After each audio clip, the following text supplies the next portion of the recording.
राज्यभरातील 287 नगरपरिषद आणि नगरपंचायतांच्या निवडणुकांचे निकाल लागले। या निवडणुकीत भाजपनं सर्वाधिक ठिकाणी सत्ता काबीज केली, तर दुसऱ्या आणि तिसऱ्या क्रमांकावर अनुक्रमे शिवसेना शिंदे आणि राष्ट्रवादी अजित पवार पक्षानं विजय मिळवला। या निवडणुकीत अनेक मातब्बर नेत्यांची प्रतिष्ठा पणाला लागली होती। माजी मंत्री आणि आमदार धनंजय मुंडे यांच्यासाठी ही निवडणूक अत्यंत महत्त्वाची होती। अखेर त्यांनी आपला परळीचा गड राखण्यात यश मिळवलं आहे। तेच सविस्तर जाणून घेऊया। नमस्कार, आपण पाहतात विशेष खास। वाल्मिक कराड प्रकरणामुळे धनंजय मुंडे यांच्यावर सतत टीका सुरू होती।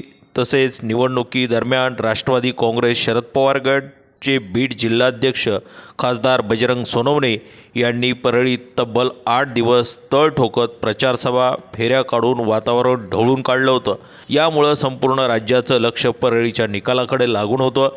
अशा परिस्थितीत धनंजय मुंडे यांनी परळीत विविध ठिकाणी प्रचारसभा आणि कॉर्नर बैठका घेत महायुतीचा जोरदार प्रचार केला होता। यामुळेच परळी नगरपरिषद निवडणुकीत महायुतीनं प्रचंड बहुमतानं विजय मिळवला आहे। महायुतीनं नगरसेवक पदाच्या 2 जागा मतदानापूर्वीच बिनविरोध जिंकत विजयाची सलामी दिली होती।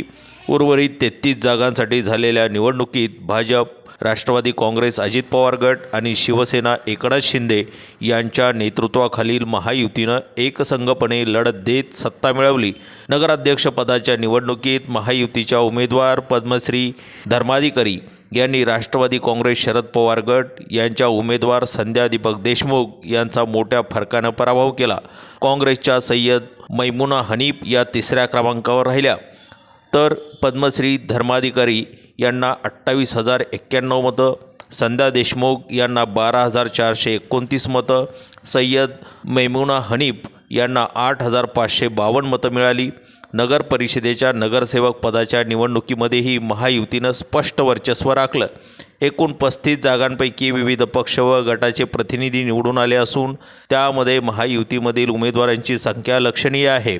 राष्ट्रवादी काँग्रेस अजित पवार गट 16, भाजप 7, शिवसेना शिंदे गट 2, MIM 1, काँग्रेस 1, राष्ट्रवादी शरद पवार गट 2 आणि अपक्ष 6 अशा प्रकारे धनंजय मुंडे यांनी परळीची जागा राखलेली आहे।